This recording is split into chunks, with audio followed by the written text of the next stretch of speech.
Boom, boom, boom. Hello, everybody. Welcome. Grand day. And boy, oh boy, do we have a fun conversation for you today on this second part or second episode of Reclaiming Our Sovereign Birthright with myself, Marcus Krystalite, and Michael Krystalline, our good brother, joining us from Canada. And we are going to be touching on a little bit further into this path of the I am, the path of sovereignty, the path of being in your birthright.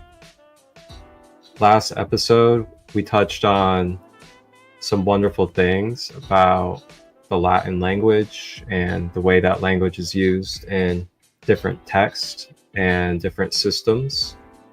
Along with that, we also touched on mental sovereignty and what that could look like and how we could bring focus to being in a mental sovereign state. Along with that, we also touched on spiritual as well as a little bit of physical sovereignty as well. And you guys can check out that episode on the YouTube channel, Sacred Light Healing and Wellness, at any time.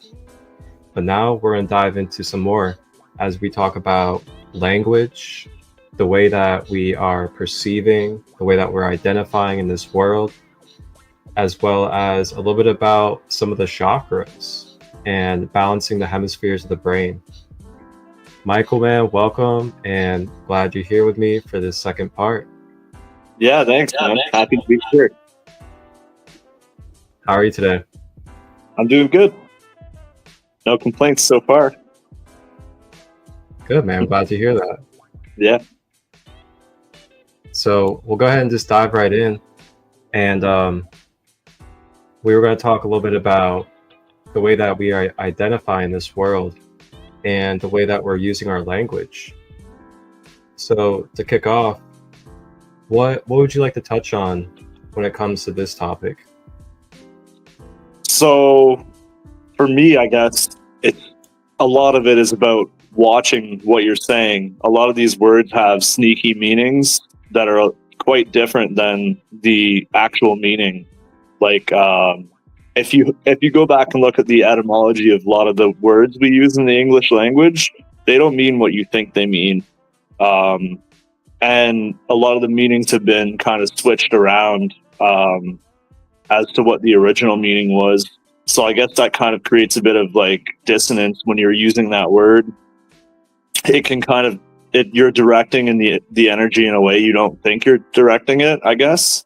I can't think of any examples right off the top of my head because I wasn't expecting to go this direction. But another way you can look at using your words effectively is by looking at trying to be direct with your communication, like not saying like, I think this can happen, I want this to happen, being like, this is gonna happen. Like just being like insistent, like believing in yourself and your ability as a creator to manifest based on what you're thinking, feeling, and working towards, rather than like just kind of,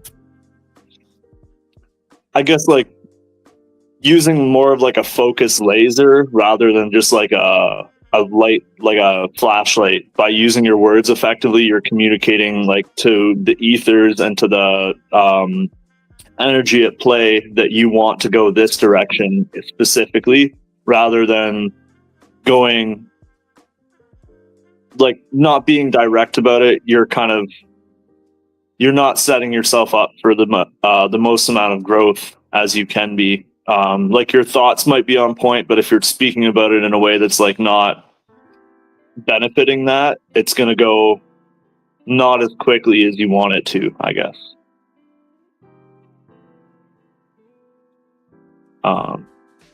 Yeah, I agree. Well said. And just to add to that, we also think about our subconscious container, our subconscious mind, and what the subconscious is and how sensitive it is. And the subconscious, you can think of it as not knowing better from good or bad, or what it should take in and shouldn't take, or shouldn't take out, or take in. And with that being said, when we're being wise about the things that we're saying, it's because when we're speaking vibrational and energetic spells into this realm and into our being. And our being is also listening and hearing to that. And our body, it adjusts to what we say. Our emotions adjust to what we're saying, as well as our subconscious mind is continuously picking up on the patterns of what we're saying. So if we're just continuously saying things that limitate us and brings us into, illusionary finite realities, as well as what we can call body consciousness or body identification, which is where we relate our identity to the world or to our material body, instead of remembering and being in the embodiment that we are a soul or a essence, a pure light that is spiritually experiencing through a human third dimensional vessel, or anything along those lines, is when you're stepping more into a sovereign mindset. And then through that, when we get into the hermetics or the universal laws, you can go into the very first principle, the law of mentalism, the all is mental. So everything that we are continuously telling ourselves through our mental energy and mental vibration, that is then rippling and it's vibrating into this existence. So if we're continuing to tell ourselves that, the only thing that we're capable of is living a government job, that we have to go to school, and that, we only can abide by everything that the government tells us, and that we're also only capable of doing the things that our physical body can do. We're not more capable than anything more than our physical body. Then that's when we bring ourselves into these lower densities of awareness and experience. But then when we step out of that and step more into the state of being a sovereign I am being, and remembering that we are just experiencing through these vessels, that we are more than our emotions, we are more than our thoughts, we are more than this body, then we become more in the role of the alchemist, or you can call the self-master, where you're then more of, if you really want to use it in video game context, you're more of the person in control of the character in the video game. And then you can actually detach more from the world. And this detachment can actually help you have a more peaceful and more healthy life, because you're not attached to the identifications of the world that is constantly changing, that is constantly projecting, that is constantly going through third dimensional duality. And just remembering that you're here on a journey, you are the wholeness of this polarity that you're in, and that it's a temporary moment that you're going through. So, language is huge. And, there's just so many unconscious patterns that can happen as human beings due to how much our subconscious is active. And, programming is a really big thing, especially in this society. And it's wild when you really start peeling back your own layers and you start looking at your own programming ever since you were born till now. It's amazing. You'll really realize, like, wow, I've been carrying like so many thoughts, so many behaviors, so many different energies that do not even resonate with who I truly want to be or the way I want to live my life. And it gets deep though. It's not the easiest, I tell you that. Mm-hmm. Back over to you, brother. Yeah. So you're carrying all this stuff that you don't even realize you're carrying until you start really peeling it back and being like, why am I thinking this way?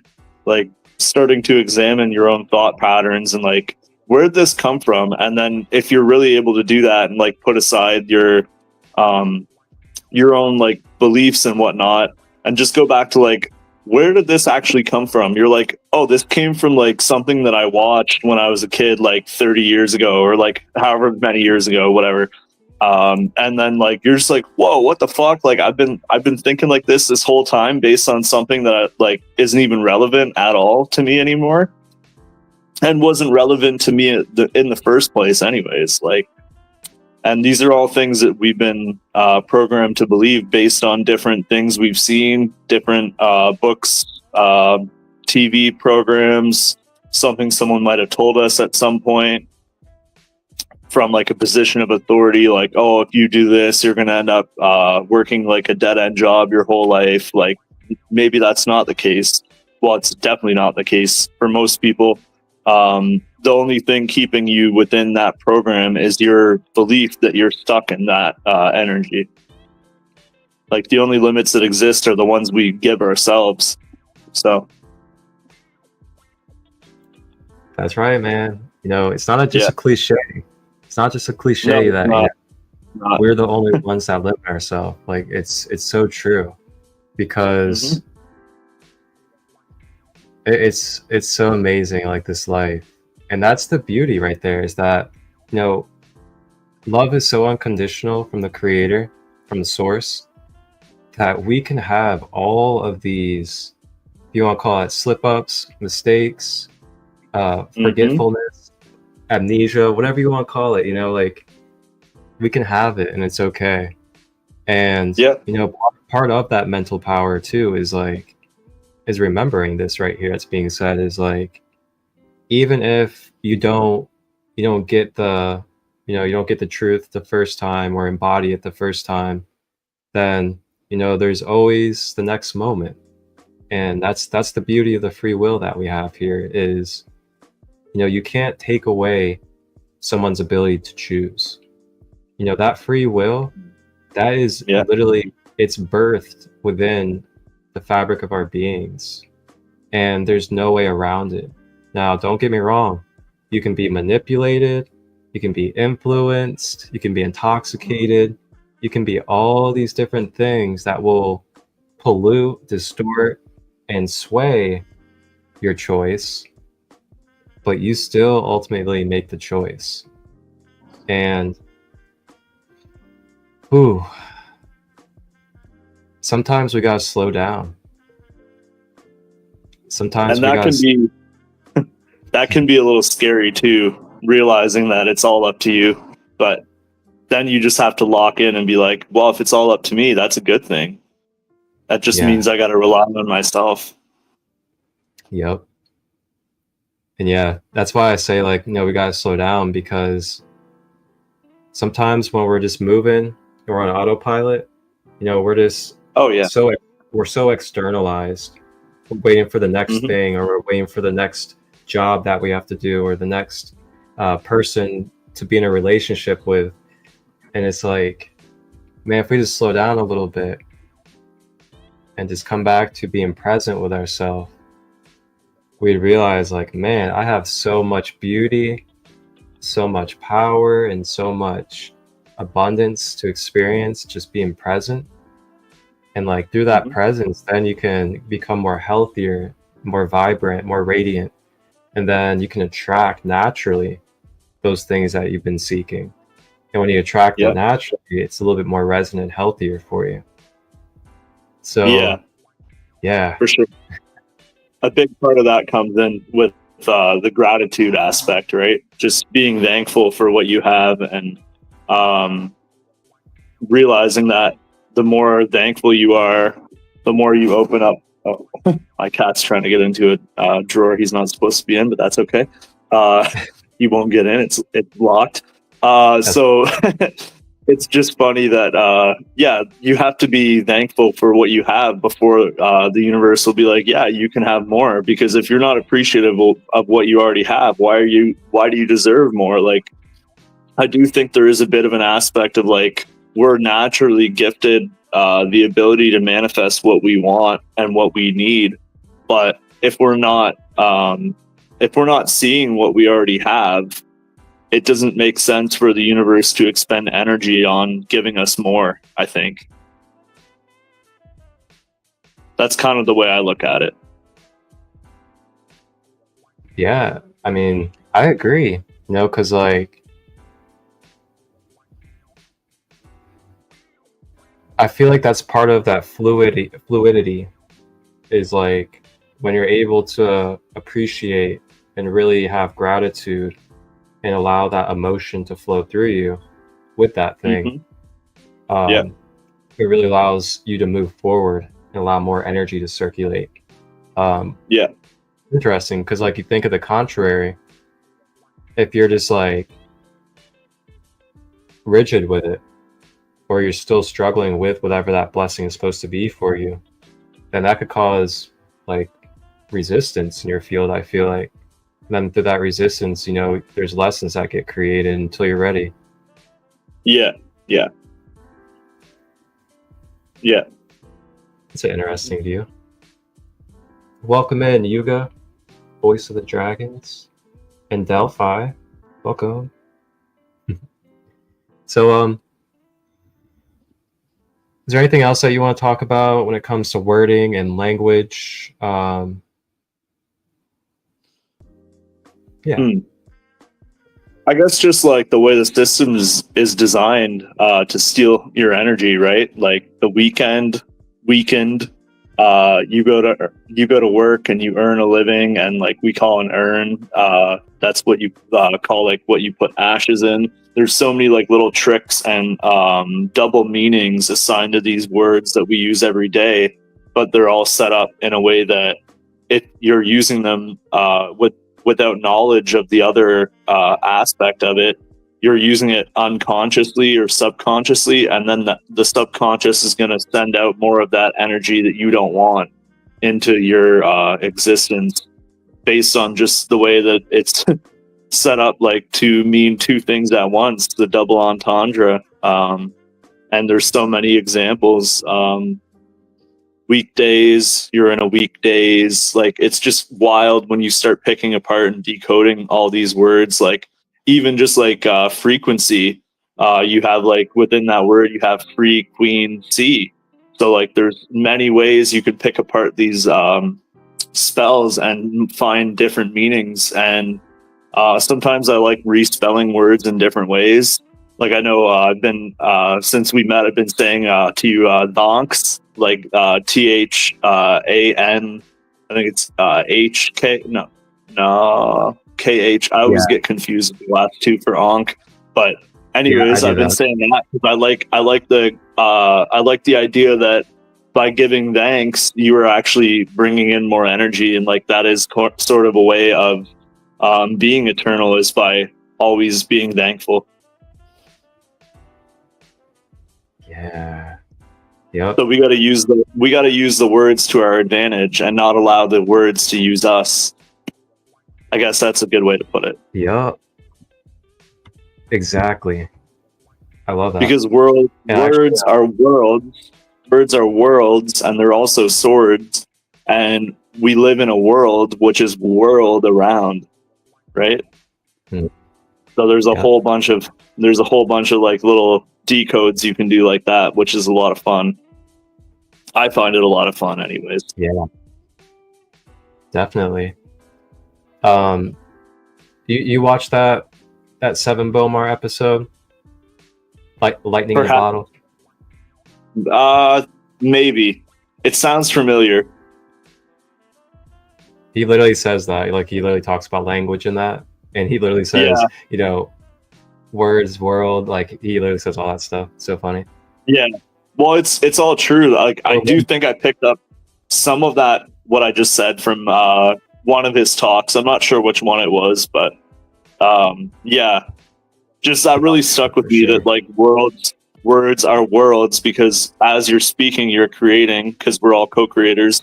And then also the whole bit about world, and then like world around, like we're being whirled around the axis. The earth turns around that axis, and that really stuck with me about that motion of the word world. So yeah.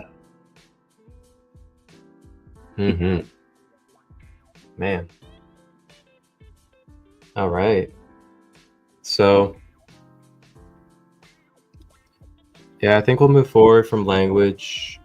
And if anybody else out there, if you guys have anything to share about language as well, and just, conscious wording.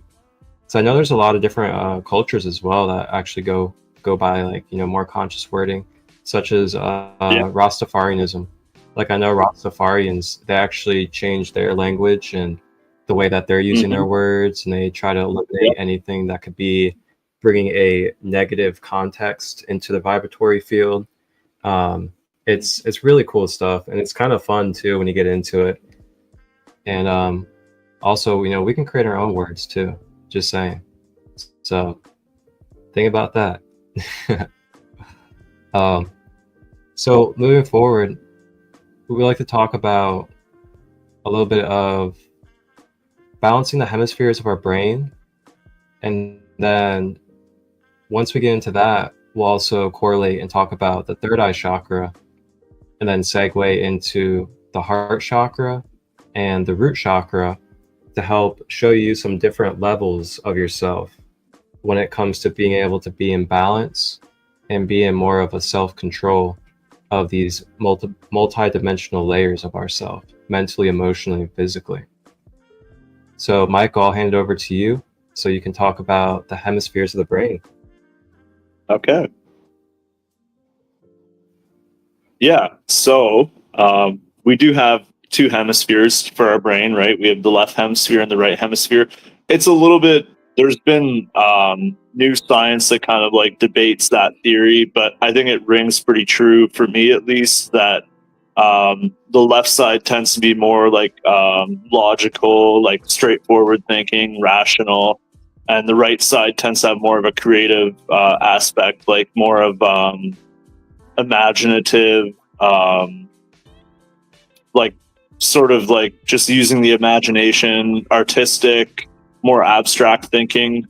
And then we want to kind of achieve a bit of a balance between the two, because if we're able to sit in between those two sides of ourselves and sit within the middle of our brain, that's when we have more access to like our control panel, which is like our third eye, like all that stuff that we use, all our glands that we're able to use, I think, a little bit more effectively when we're sitting in the middle. Because if we're sitting like on one side or the other, the scales are unbalanced, right? And you're kind of more leaning towards one side of thinking, which can be useful in the moment to do that. But then you have to get back to your center point, because I feel like a lot of things are designed to tip the scales in one direction or the other, and that's where we get into the dualistic thinking. We get into the externalized versus internalized, or the good versus evil, hot, cold. All those concepts, I believe, come from when our scales are unbalanced towards one side or the other, and we're not realizing that most of those are a scale, like they're continuum. They're not like you can be towards one side or the other, but if we're like neutral, then we're not expending energy in judgment of things, saying like, oh, that's good, that's evil.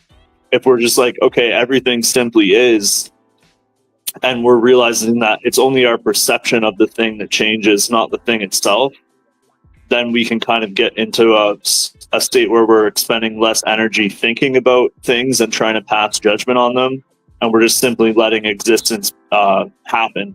So if you look at nature, you don't see like you don't see like some animal going around being like, oh, like that plant is evil. Like they're not doing that. They're just letting things grow. They're just letting things happen. And I think that's where we need to be as well, in order to fully express ourselves in a meaningful way. Yeah. So that would be, and then when we're able to keep those balanced, then we can fully sit in the center and just kind of laser focus in with our third eye and just kind of pinpoint exactly where we're trying to go and go there, which is awesome.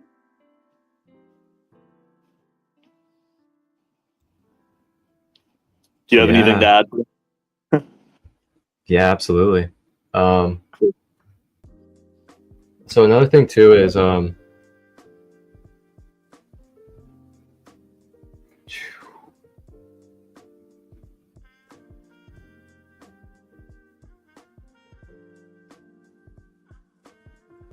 So when we have ourself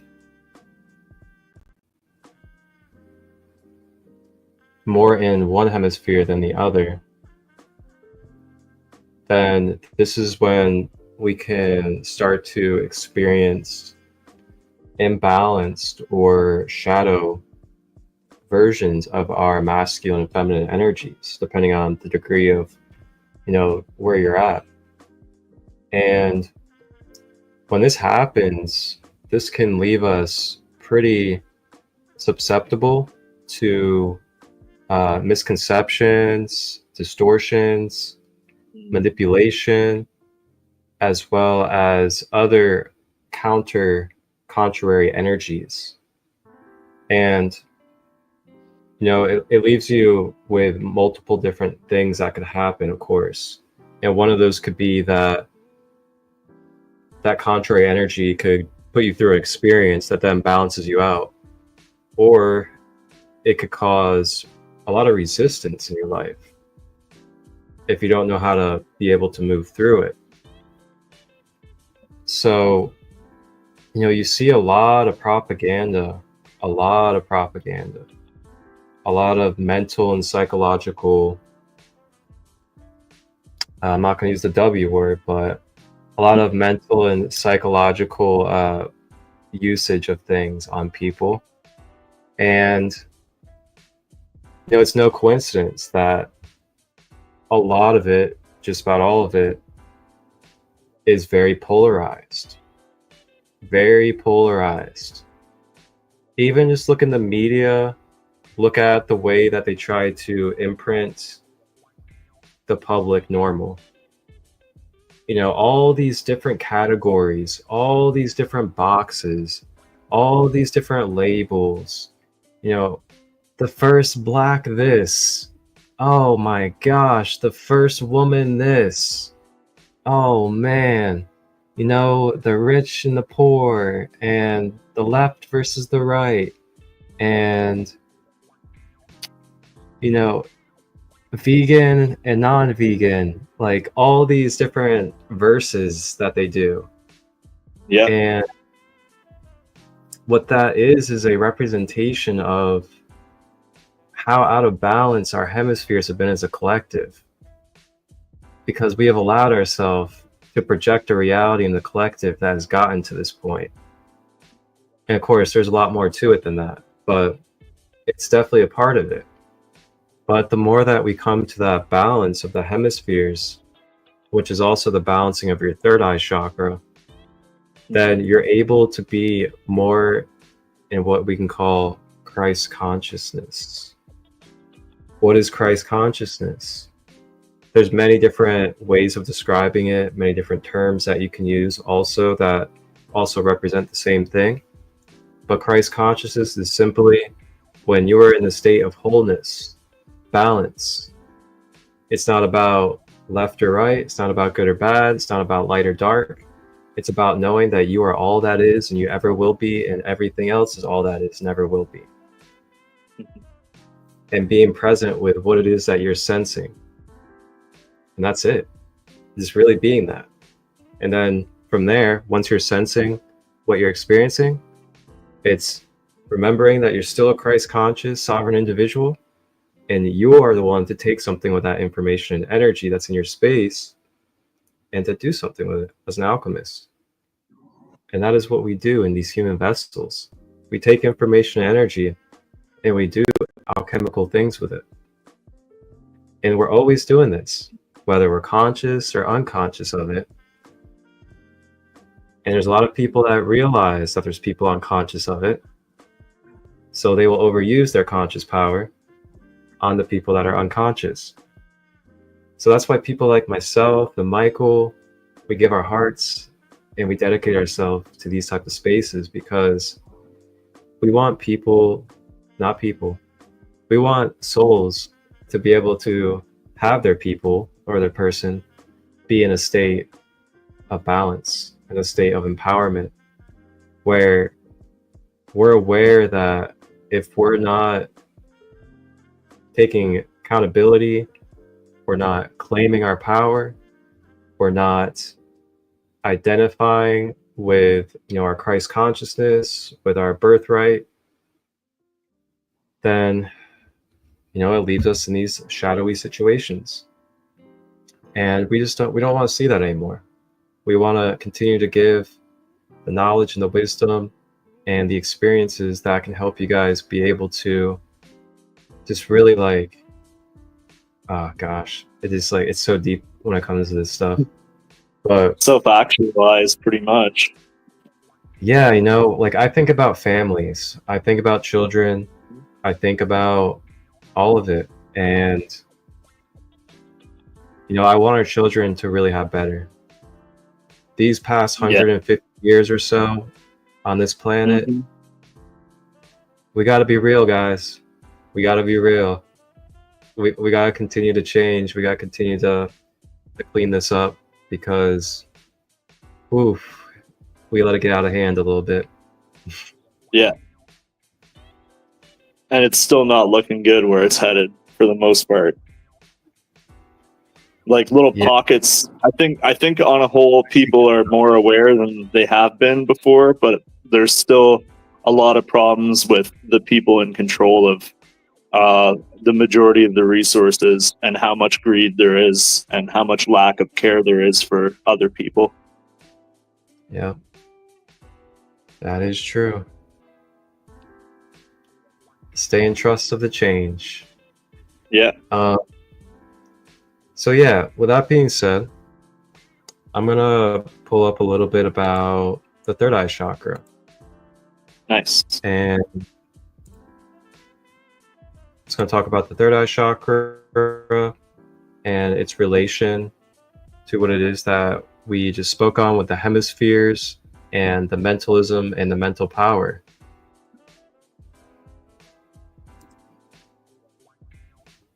Alrighty.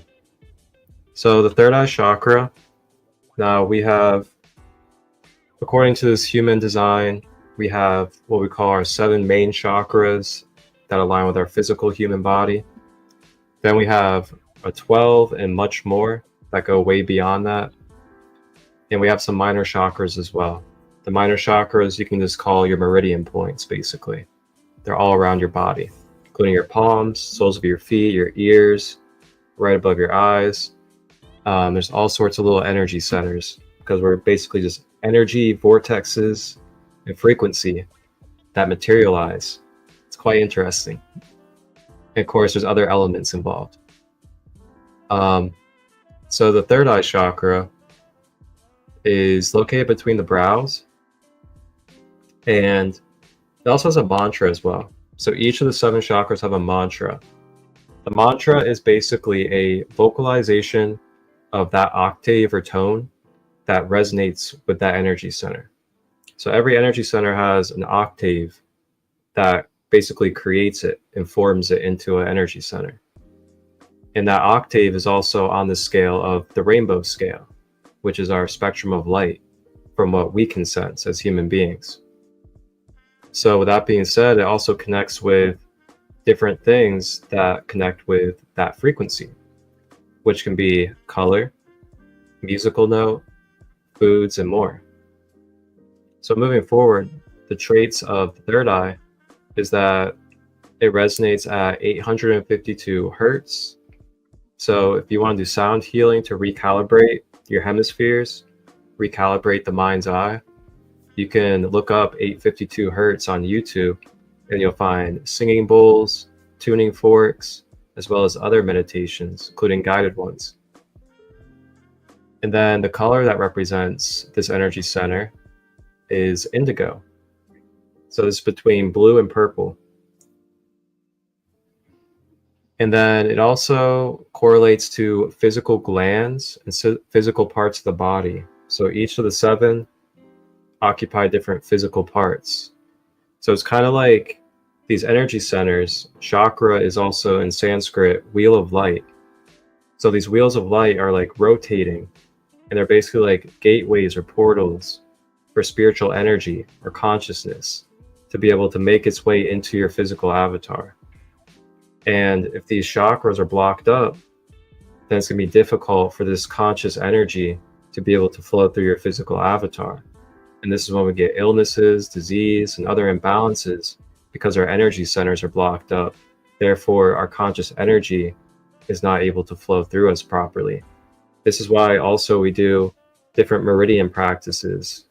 We do things in Chinese traditional medicine like acupuncture to open up these avenues so conscious energy can flow. So the physical attributes that the third eye connects with is our pituitary gland and pineal gland. And if you know anything about the pineal gland is very popular when it comes to talking about your third eye. And also you hear about fluoride. And yes, fluoride can definitely stiffen and dry up your pineal gland. And your pineal gland is the powerhouse of your brain that stores a lot of your main chemicals that help you feel alive and help you feel like you have energy and ability to even live, such as melatonin, melanin, some of your hormones, as well as other chemicals as well.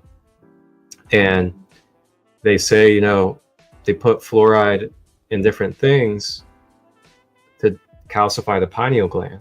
And when it becomes calcified, due to those chemicals being dried out, it makes you kind of docile and zombie-like. So you can always research if you want. You can even just go into history, look at, the Nazi time period and what the scientists did.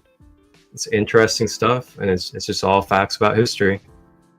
So moving forward from that, it also occupies the forehead, the eyes, the nose, and the brain. So if you have any tension in those areas, you have head tension, stuffiness right here, anything like that, you can actually do some third eye chakra energy work, and I'll help open up the tension so there could be more light coming through there. It also is connected to your circadian rhythm, your bioclocks, and your cycles. And then your hormones and your chemical regulation. And then your psychic senses and your intuitive guidance. That's a pretty key one right there, especially when it comes to being able to have your higher self guiding you, or having, God's source, however you'd like to describe it, guiding you. And that's why in the Bible, and I'm not Christian or anything like that, I just take some wisdom out of everything that I can.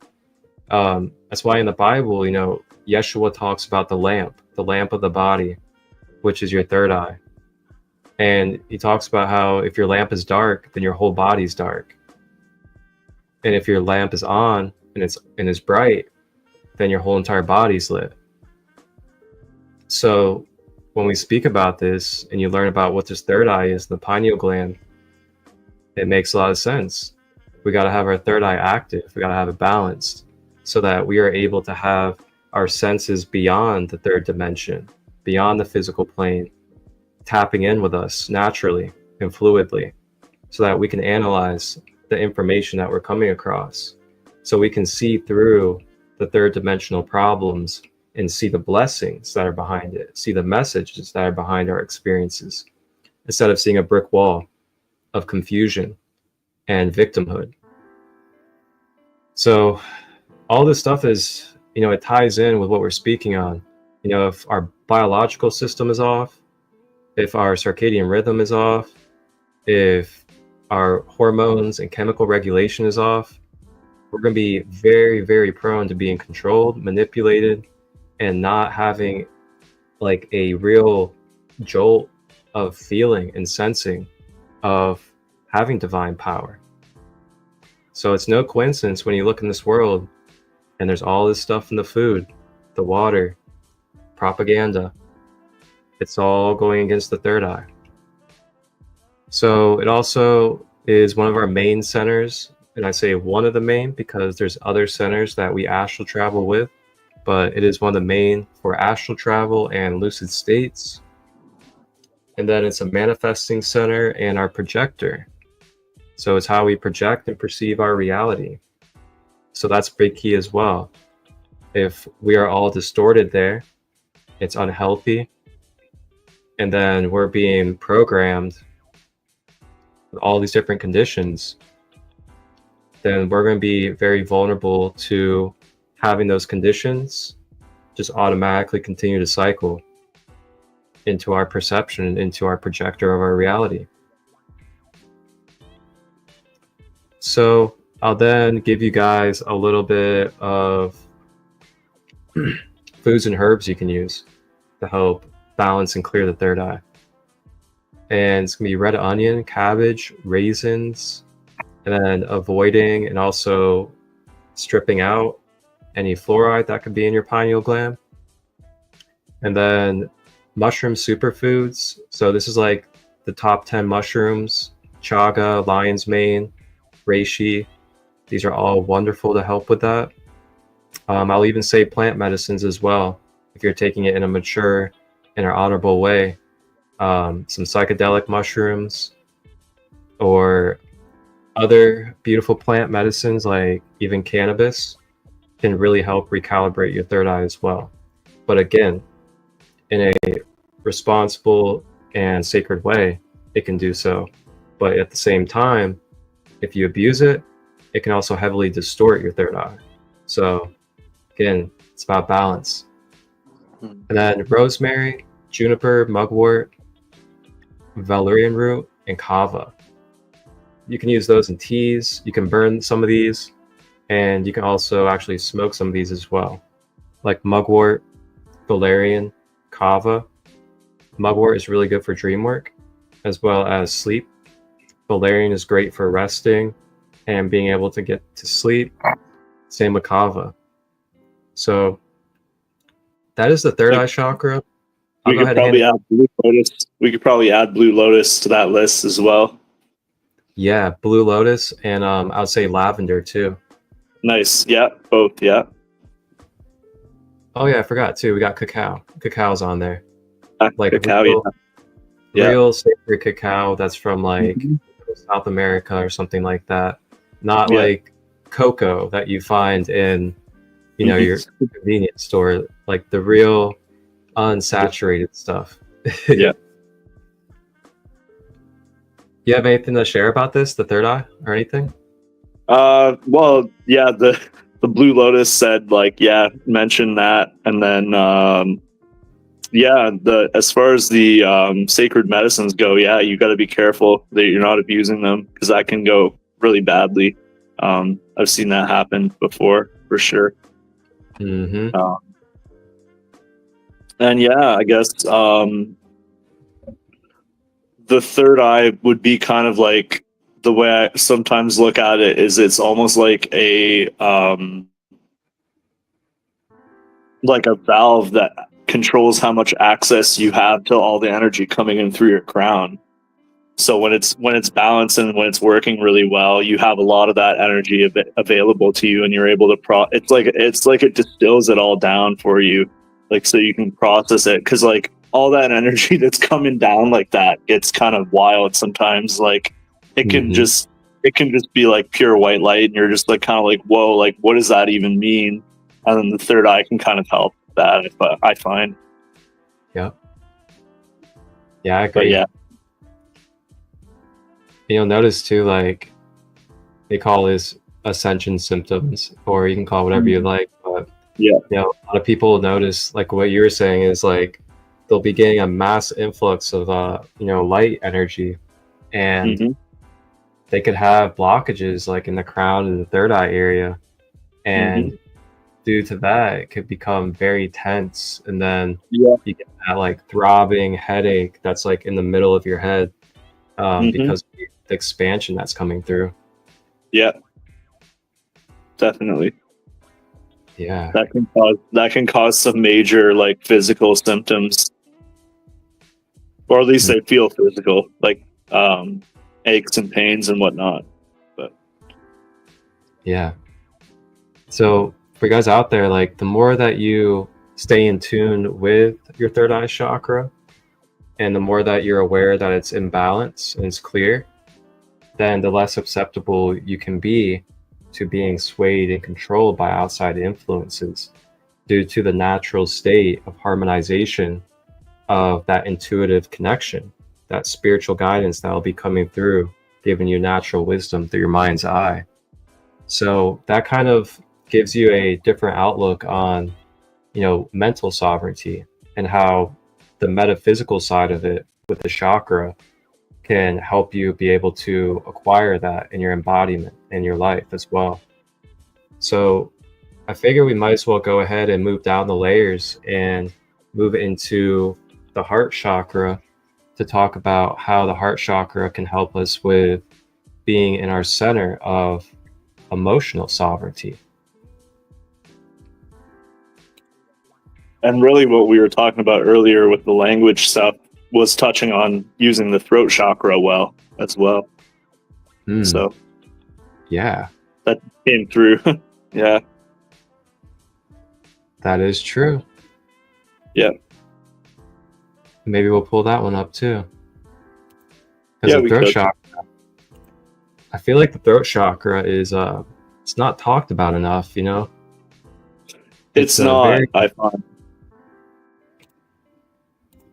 And it's almost like your higher creative center in a way. Like you have your sacral, but then your throat chakra can be another creative center that's not as grounded in the sexual energy, which is not necessarily a bad thing. It's just doesn't always lead to the same kind of creations, I guess. Yeah, I agree, because it's a different octave. And yeah, I always thought of, like, and of course, like, you can always break chakras down to having, masculine and feminine within each of them. But I always think of, like, from like the outside of just like the whole chakra, I almost see, like, in relation with the sacral and the throat, I almost see the sacral as like, like the feminine or the queen, and then like the throat, like the masculine or the king. And it's like, you cultivate, you nurture, you build up with the feminine, and then you get that up to expressed through your masculine. And okay, I see more where you're going with that now. Yeah, and of course you can see masculine and feminine within all chakras, but when I think of it just like from the get-go, I kind of think of them when it comes to creative energy that way. No, that's a good way to put it. I like that. Yeah. Yep. So moving into the heart chakra is located in the center of the chest. So it is the in-between chakra of the 7 chakras. So therefore it is the center, it is the balance of our lower dimensions and our higher dimensions of our human being. Or you can say our earth and our heaven, or heaven and earth. Or you can even say higher nature and lower nature. And the mantra for the heart chakra is YAM. So it's YAM. And then the traits, it resonates at 639 hertz. And of course, there are other frequencies out there too that people use to correlate with different chakras. But the main one that you usually come around is 639 hertz for the heart. And then the color that it resonates with is green. And then it physically occupies the heart, the lungs, the chest, the arms, and the hands. So when you think about this energy centers, wherever it is that they occupy in a vortex, those energy centers are going to either be expanding and opening, or it's going to be closing and tensing, or it's going to be at a balance point with everything that's connected to physically, emotionally, and mentally.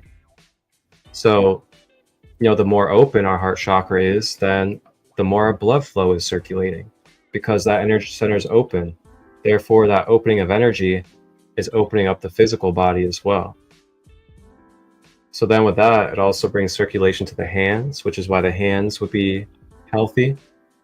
Then the lungs, chest, and arms, they all circulate with the connection to our center, the chest. So you can think of that with each chakra. We just talked about the third eye with the pineal and pituitary. So the more open that center is, the more there's energy flowing and bringing opening and less tension to that area. So this is the center of unconditional love. The reason why it's the center of unconditional love is because it is the balance of animalistic love and spiritual Christ conscious love. And yes, there's different degrees between what you can call like a animalistic human love or a higher spiritual love. In a animalistic human love, we have attachments, we have all these filters, we have all these traumas and experiences and other things that are influencing the love that we're sensing and feeling. Compared to spiritual love or Christ conscious love, it's not bound to any of these things that we're going through in this human life. Therefore, it's a pure filter of love. And that is what you can call, higher love or Christ conscious love. So it's very interesting. And then you also learn that we have a higher heart chakra as well. So there's a heart chakra and there's a higher heart chakra. So then it also is the center of compassion. So the heart chakra is where we're able to feel compassion. Compassion for other beings, because with the heart chakra, it's where we sense that we are one with all beings. Empathy as well. Empathy is our ability to be able to absorb the energy around us and be able to relate to it, and then to be able to transmute it and alchemize it. And without the human vessel, we don't have empathy, because we're not able to sense and understand what it's like to be in a human vessel or a human type of experience. So for some souls, empathy is it's a gift and a curse at the same time, because some souls are not used to having empathy or needing the ability of empathy in this type of realm. So that they're not used to that. They're not really used to navigating that. And instead of transmuting through empathy, they can just be empathic and absorb and just stay absorbed. And that's where our tools come in. It's also where we access forgiveness. So due to that oneness energy, we're able to just give up whatever it is that we're holding on to energetically to the heart chakra, into that oneness flow. And then it'll dissolve, it'll release when we do heart chakra work. This is also the center of gratitude. So this is where we're able to access gratitude and feel the energy of gratefulness, being connected to all and living. And then this is the key one here. It is the center for balanced emotions. So not lower emotions, not higher emotions, but balanced emotions. This is where we're able to be in balance with our lower human nature, as well as our higher spiritual nature, and emotionally feel that and bring it all to one within the center of our human being. So the key with that is we're not too far into the light to where we're demonizing the dark. We're thinking everything to do with the darkness is bad because we're so far in the light. And now we're not too far in the dark where we're not completely ignorant of truth, of unconditional love. So being balanced in that heart, we're in the balance of both with understanding. And we just understand and we just live through unconditional love. So the more that you clear your heart chakra, the more that you heal your heart chakra, the more you can be emotionally sovereign within yourself. Due to these different traits here, when they are unlocked and online and clear within our being. So foods and herbs you can use, basically anything green, leafy greens, broccoli, cauliflower, celery, basil, thyme, cilantro, sage. Then you can use hibiscus, jasmine, rose, and moringa. And they can all help open up that energy center. Then, of course, you can do different yoga poses. You can do different meditations, breath work, crystals that you can use, and so much more stuff out there. Anything you'd like to share about the heart chakra, brother?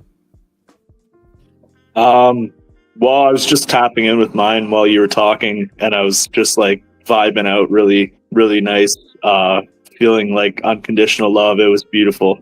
And then the crystals, like rose quartz, malachite. Yeah, I didn't know if you had any up there or not, so I was just going to share a couple. But yeah. It was really nice, just tapping in with that energy. I often tap in with my higher heart as well. But I think, oh, there we go. Yeah, cool. Nice. Yeah, they're, oh man, moldavite. Yeah, I got a moldavite necklace I often wear that goes like, sits pretty close to where my heart chakra is. And that thing will get things going. It will get things moving. Moldavite, man, I found a YouTube channel, and they basically channel the crystals' frequencies and record the frequencies of the crystals, and then they put them into their videos, and it's all like couple hour long frequencies of different crystals. And I found a moldavite one today, and I played it, and I was honestly shocked. I was like, wow, like I am actually feeling that higher flushing, super high vibrational feeling right now. Like this is a powerful channel. Like, thank you. Yeah, you'll have to maybe put that one in the chat. Yes, absolutely. Yeah, I'll put it in the description for everybody too. Description, yeah, either or. But yeah, that sounds cool. I'll have to check that out too. Oh yeah. I guess I could show you guys some third eye crystals as well. Because I often will just do that, sit with my crystals with like no kind of music at all and just meditate with them. Just focus on the breath and do that the natural way, absorb the energy. So there's some third eye chakra stones that you guys can use. Terahertz, gosh, terahertz is amazing. You don't hear about it much, but it is phenomenal. So it is a protection, but also higher vibrational angelic stone. And it brings psychic protection. So if you're someone that deals with a lot of psychic attack energy, people trying to mentally manipulate you out of being in your truth and being in your light, terahertz is one of those stones to have to help deflect that type of energy. Very wonderful. It's like, it's like the tourmaline of the high vibrational contrast instead of the lower vibrational contrast. So then you have amethyst. Amethyst is like, the OG. Everybody knows amethyst. Azurite, lepidolite, sugarlight, indigo kyanite. Kyanite, I love kyanite. There's so many different kyanites out there. Yeah, orange, green, blue, black, indigo. Iolite, and then moonstone. Moonstone's a cool one too. I love moonstone. Yeah. All right. So, with that being said, with the heart chakra, that takes us more into the metaphysical standpoint of, how we can reclaim our emotional sovereignty, emotional balance, and stability through the heart chakra. So then it brings us to our third layer and the final layer of the chakras in relation to this. What is this? What happened? Is it just super small? What the heck? What is it doing? Oh That's wait, weird. were you trying to pull up root or sacral? Because I think you just clicked sacral and it wasn't loading that one. Oh no, both of them. That's weird. Okay. Well, I guess I'll just read it off like this. I Maybe can we. zoom in too. Okay, that's what I was gonna say. Maybe you can just zoom in like that. That's There kind we of go. interesting. Maybe the file got corrupted. I swear, man, there's so much. I don't want to speak it into existence, but at this No, point, I know what you're saying. there's so Technology much has been resistance in ethers these wacky days. lately. So the root chakra, for everybody out there, is so the reason why I bring up the root chakra is this is going to talk about more of the metaphysical standpoint of being able to have a more natural empowerment in our physical sovereignty. So we went through mental with the third eye, we went through emotional with the heart. Now we're going to talk about physical with the root chakra. So the root chakra is our foundation chakra. It is the base to our whole entire human being. So this is where we become an I am being. This is where we have a sense of survival, living, being able to be at peace within, being able to be stable.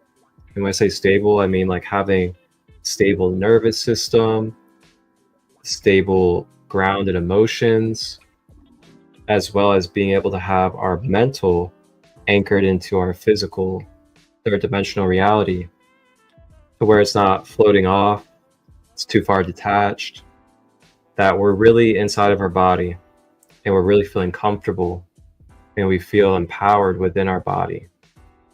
So with that being said, the center is located at the base of the spine or the genital area as well. And then the mantra is LAM, L-A-M.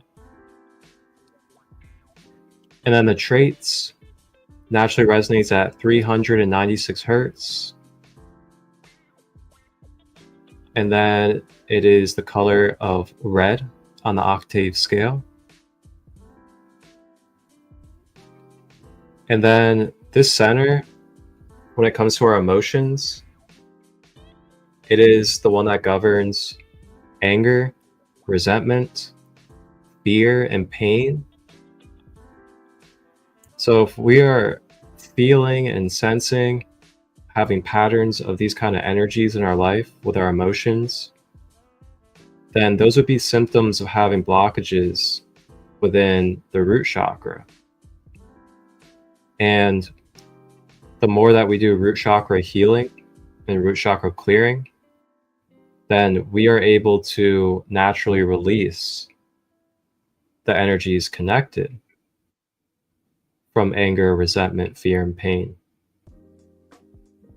And then through that release, that energy center is able to open more. Because if we remember, energy centers, these chakras, their wheels are vortexes of light. So the more that it's open and spinning and rotating, the more our energy or light energy is able to flow out and ground into the earth through the root chakra. And you'll see diagrams of what looks like the chakras, and then the root chakra has basically like energetic roots coming out of it. And then those energetic roots are going into the earth. So that's a blueprint or a way of demonstrating our grounding system metaphysically. So then it is also the center for our groundedness and stability, as we just touched on. And this groundedness is key because the more that we are rooted and grounded, the more we're able to be stable through change, the more that we're able to be within ourselves and within our own power when things are going chaotic around us, when things start whirlwinding, or we have what could be triggering like moments. But due to how grounded we are, how healthy our root chakra is, we don't even get triggered by what we would typically get triggered by and go into fight or flight. So man, if you're someone that wants a healthy nervous system and you want to be able to just move through change and move through conflict in a more healthy way, some daily grounding with the root chakra, it'll go a long way, I'm telling you.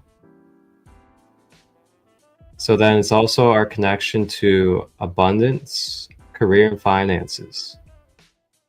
And the best way I like to like draw this out for you guys is that as we were speaking on, you know, when the root chakra is open, that conscious energy that moves through our center column, our electromagnetism, it is able to ground into the earth, into the planetary grid. So when it's able to do that, you can think of that grounding almost as like the anchor or the pull for the resources of Gaia to be able to energetically come into your human aura field and then bring all this circulation of nurturing and abundance and resources through your field.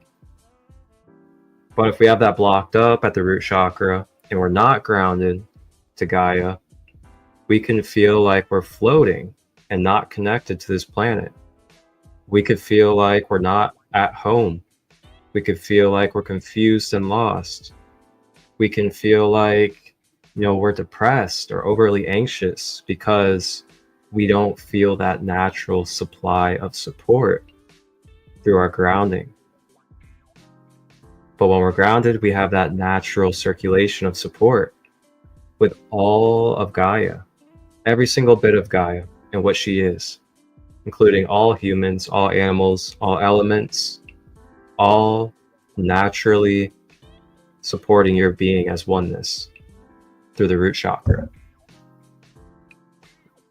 So, you know, like, it's no coincidence when you think about this whole sovereign journey and what we're moving through with this maze, that there's so much fear through media, so much propaganda has to do with fear and pain and violence and anger and fight or flight, all these different things.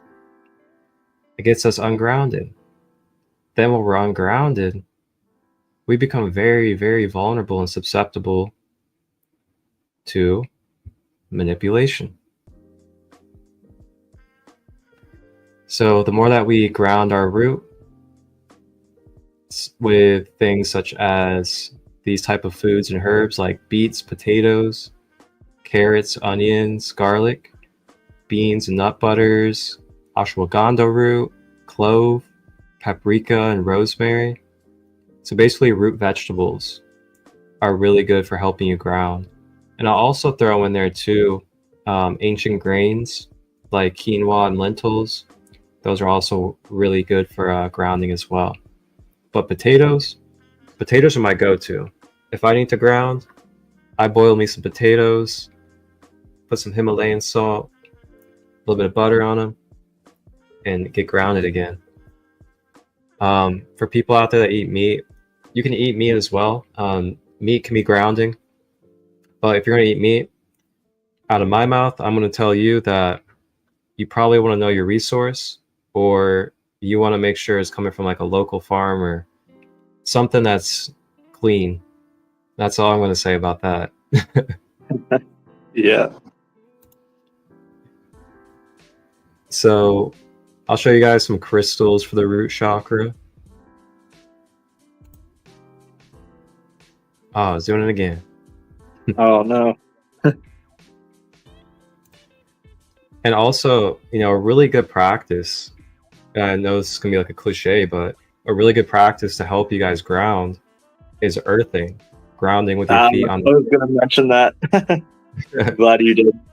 I was going to see if you want to do a quick little guided meditation here for the people. Yes, I'd love to. Okay, we'll do want to connect with all the chakras that we were talking about today then. That'd be awesome. Yeah. Okay, I'm not even bother with that, but some root chakra crystals for you guys out there. Basically, any of the black stones. So you got jet, black tourmaline, onyx, obsidian, hematite. Um, basically, any red ones as well. So like red jasper, carnelian, garnet, a lot of jaspers. Um, yeah, there's quite a bit. Yeah. All right. Cool. So let's do a quick little guided meditation here. So we'll just have everyone close their eyes if that's comfortable for you. Begin connecting with the breath, slowing down the breathing a little bit.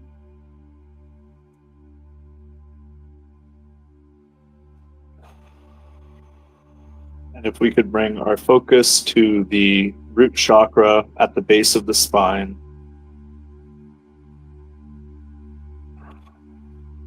We'll just take a couple of slow, deep breaths here.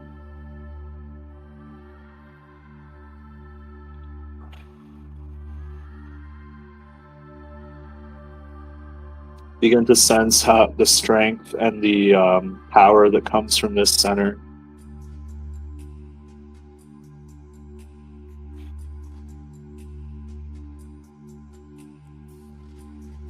We're going to imagine an energetic connection. So that can be either roots, it can be just like a line of energy, or any other thing that feels right for you, connected to the core of the earth.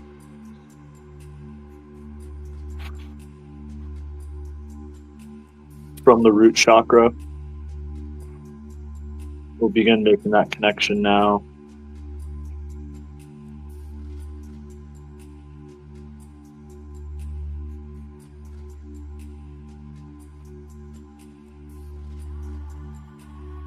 Imagine that energy flows both ways through this connection, from you to the earth and from the earth to you.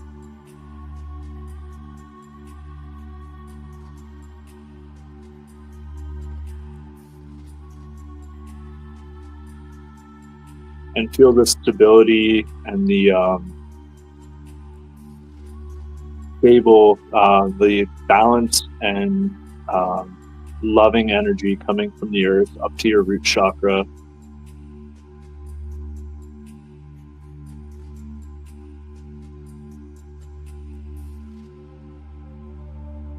Feel the connectivity between all things, all life upon the planet, underneath the water and in the air.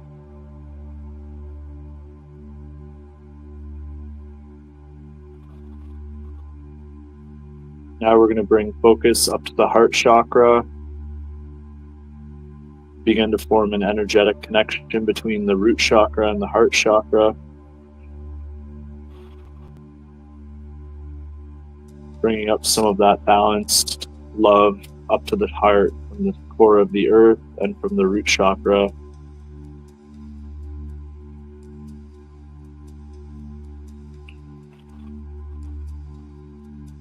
Breathing into the heart, letting go of any emotions that are no longer serving you.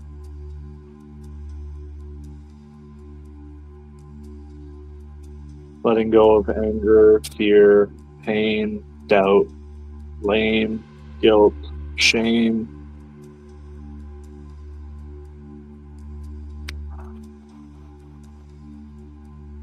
Anything you've been holding on to for others that doesn't belong to you, that's not serving you.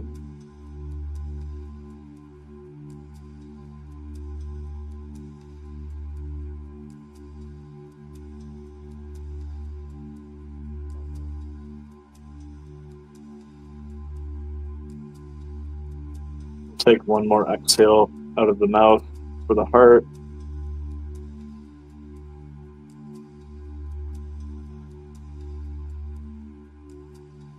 Grounding into the energy of unconditional love and respect for all life.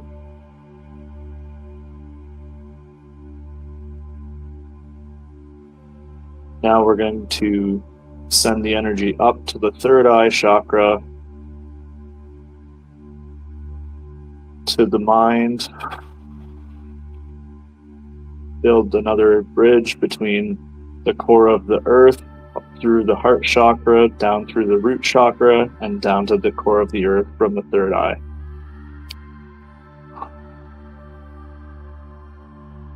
Feel the energy flow in both directions.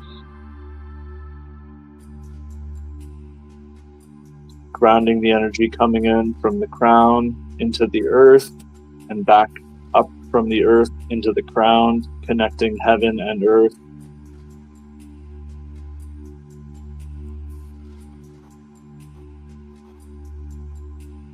Feeling it flow through the third eye, the heart, and the root chakra, and all of the other chakras as well, as it passes up and down simultaneously.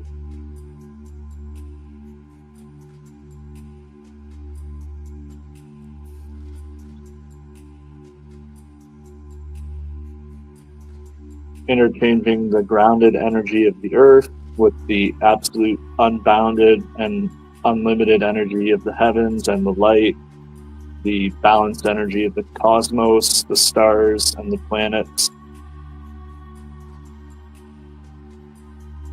and everything in between.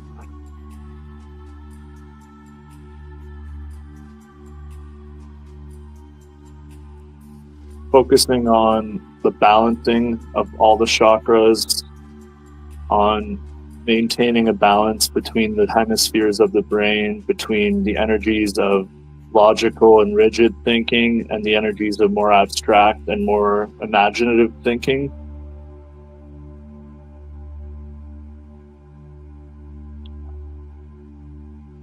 While staying grounded in the energies of the root chakra and within the energies of unconditional love of the heart chakra and of Christ consciousness. Knowing that we are all things and that all things are contained within us.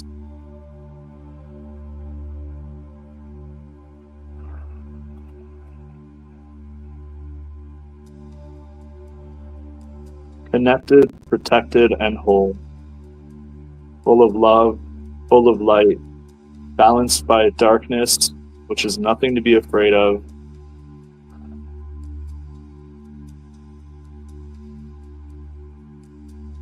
And we're just going to breathe here for a moment.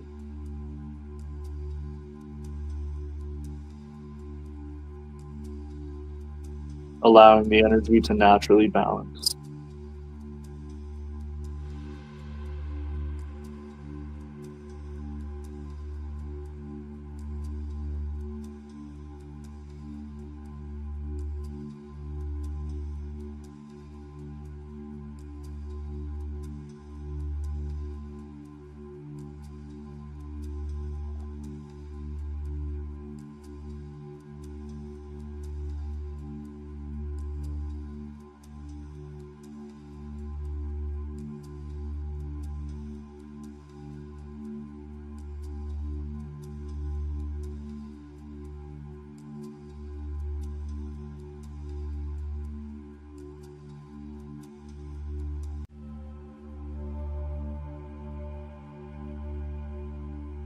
If we can, begin to gently bring that awareness back into the body, back into the human vessel. Maybe wiggle the fingers or toes a little bit. Bring the breathing back to a normal pace. And when you're ready, you may come back and open your eyes and reconnect.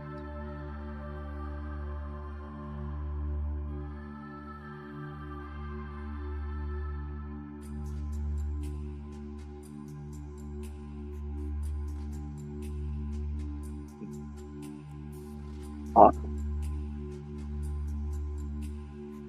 That was a good one. Kind of just jumped right into it, but cool. That was beautiful. Sometimes, Yeah. you know, it's when we just move off of spirit, not thought. Yeah, that's what I was trying to do, is just let whatever came through come through. One of the things I wanted to mention, but I didn't because it was like towards the end when I was trying to just have everyone connect in, was that earlier when I was thinking about connecting the crown and the center of the earth and like the heaven and the earth, I was thinking about how lightning bolts happen and like how you could almost imagine the energy flowing that quickly if you wanted to, which was kind of it gave me an idea for like a little meditative exercise I'm probably going to try later, which is going to be interesting. But lightning meditation. Yeah, just like imagining the energy coming down like lightning speed and then going back up lightning speed, and just like the flow of that would be probably quite powerful, I would think. Yeah. Yeah. You could even play some like rain and lightning in the background. Oh like yeah, that would be awesome. Yeah, oh, yeah, they man. have all kinds of thunder storm meditations on YouTube. Yeah, that would be awesome. Now you got me. I'm trying that later for sure. Man, now you got an idea for me. I might bring that into some of my spaces physically. Like that would be such a cool guided meditation experience. Yeah, I think I'm gonna have to try it out first, and then maybe I can bring it as like a group meditation or something. Definitely. Like, I think that would be sweet. Especially if you knew like a sound healer and they were doing like singing bowls and you had dude, yeah. And then the rain chimes. Oh yeah. One of my friends is like really good at throat singing, and I feel like having him there would just be like, that'd be wild too. Yeah. Singing bowls, like lightning sounds, and the throat singing as well. That'd be crazy. Yeah, the rattles. Yeah, you could have some of those. Yeah. Oh, yeah. It's all coming together. Oh. Greetings, Christar music. Greetings, sister. Cool. Maybe that's the sound healer for this meditation we're gonna come up with. Yeah. Welcome in, sister. How are you? We just did Michael just led us through a wonderful root, heart, and third eye chakra meditation. So you can definitely enjoy that on the replay if you want to tap in. And we also journeyed and talked a little bit about our language and identification with our words and the spells that we use with our words, as well as a little bit about those 3 chakras and how they relate to empowering ourselves in our sovereign energy. She said, I don't know, I'm still fake miserable. What's fake miserable? If you're miserable, just accept that you're miserable so you can move through it.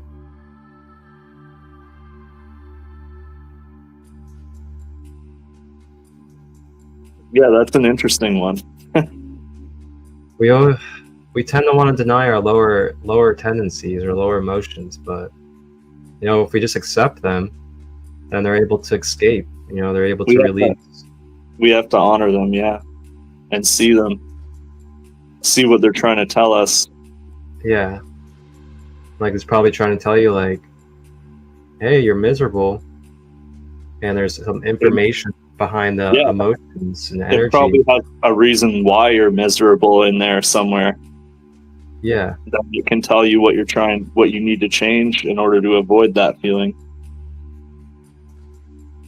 Yeah, but we're here for you, sister. Just reach out if you need some support. Either one of us. Sending love. Yeah. That's Reiki. Yeah. Yeah.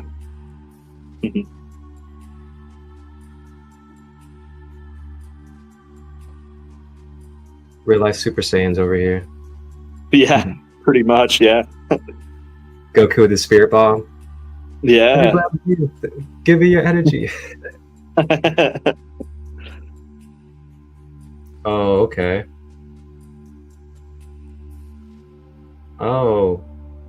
So you lost your second loved one and your puppy. Oh, you lost your puppy. I'm sorry to hear that.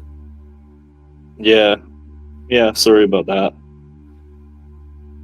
Mm. Animals are so tough when they go. Oh yeah, they're so pure. Yeah. Yeah. Just But pure love. Yeah. I will say though, sister, if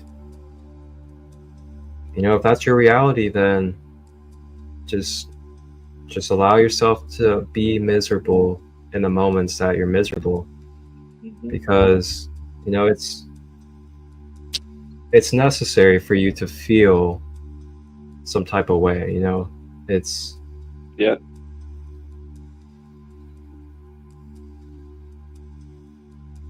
oh, not a puppy, girl. You gotta make sure you're wording this right. uh, 2 ex-boyfriends. Oh, uh-oh. Now we're going to another ball game now. yeah. Oh, I see why the fake miserable comes into play now, I guess. Maybe. I don't know. It's not even my business. Yeah. Well, sending support anyways. Mm-hmm. Support and love. Yeah. So is there anything else you think we should touch on here? I think we got through the main stuff we talked about. So Yeah, I don't know how much longer you have. So. No, I think this is it for this episode. I mean, that was a perfect flow, especially with the meditation to close. Yeah. Yeah, when you were talking about the root chakra, I'm just like, yeah, because then once you brought up the other thing, the earth thing, which I was like, that's like one of the best. I think it's the best way for me personally to stay grounded and balanced like that with the root chakras. Just get out there and get my feet in the dirt somewhere or sand or wherever. It's a little harder in the winter, but you can still do it, just not as long. Mm-hmm. And then it was like came through like, yeah, let's do quick guided meditation for that to connect with the core of the earth and give people that tool that they can use on their own time, even just to imagine you have the roots going down or whatever kind of energetic connection you want to give it. You can do that. Yeah. It's a good one. Yeah, there's nothing like that feeling of, your feet chakras being on that earth grid. Oh man. Yeah. Yeah. That feeling. Too. Yeah. How to get over 2 people I let go years ago. I was in a great positive place till this. I'm trying to accept and snap out of it. I see. Yes. We are in a time where we are having a lot of our past come up right now. And just know that you're not alone. We're all going through it in some type of way. Yeah. I even have, old partners pop up in my head and pop up in my energy field that I haven't even talked to in years. We're in this together, and just know you're not the only one that's going through these things. And the more that you reach out and use your support in spaces where you can actually engage and actually move through some practices and stuff with people, you'll be able to really find that connection and support system. Now, there's only so much that can happen when you're popping into our live and you're sharing in the comments. Now, if you were to go a step further and reach out to me or reach out to Michael and book a session or just like talk to us and have conversation outside of a live, then that could be another step towards moving forward from that. But it's in your hands. You are the sovereign of yourself, and it's your free will of if you reach out or take that step or if you go elsewhere. I know like counseling and therapy helped me work through a lot of stuff like that personally. So yeah. Definitely having therapeutic outlets and sacred space to share and receive healthy guidance. A safe container. Yeah. Yeah. And again, too, kind of like what we were talking about today is you can also go within and do self-work and do chakra healing. You can go through your chakras, clear out your chakras, journal, talk about these things that are bothering you and creating resistance, and be able to reattune your vibratory field through your chakra system. There's all sorts of stuff out there. Just reach out if you would like. All right, Michael. Thanks for having me on. It's been awesome. Yeah, really good. Yeah. Absolutely. I'll talk to you soon, and for sure. I'm sure we'll probably have a third one because we'll have some more things to talk about. Yeah, we can dive into the other chakras maybe too. Yeah, that'll be fun. There's some we didn't touch on, so. Yes. All right, brother. Have wholeness. a good day. And everybody else there, wholeness and balanced love. Mm-hmm.